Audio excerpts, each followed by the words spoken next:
Hello नमस्कार दोस्तों, मैं राजू शर्मा आपका दोस्त। आज की बातें उस इंसान की है जिसकी ज़िंदगी बहुत खामोश हो गई है।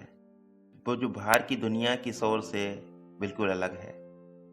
आज की कहानी उसी की है दोस्तों। उम्मीद करता हूँ आपको पसंद आएगी। बहुत खामोश सी हो गई है ज़िंदगी कि बाहरी शोर भी सुनाई नहीं देता। जो है पास वो भी दिखाई नहीं देता। बहुत अर्जी लगाई ऊपर वाले से, पर मेरी हालात की गवाही कोई नहीं देता। शायद मेरी किस्मत में यही लिखा था, वरना खुदा बेवजह तन्हाई नहीं देता।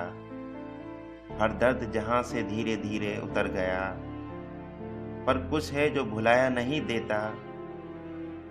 बहुत खामोश हो गई है जिंदगी कि भारी शोर भी सुनाई नहीं देता। ये थी दोस्तों आज की कहानी उस इंसान की। बहुत खामोश हो गई है उसकी जिंदगी कि उसे भारी शोर भी सुनाई नहीं देता। उम्मीद करता हूँ आपको पसंद आएगी। कमेंट लाइक करके ज़रूर बताना और चैनल को सब्सक्राइब करना। आज के लिए इतना ही दोस्तों। धन्यवाद।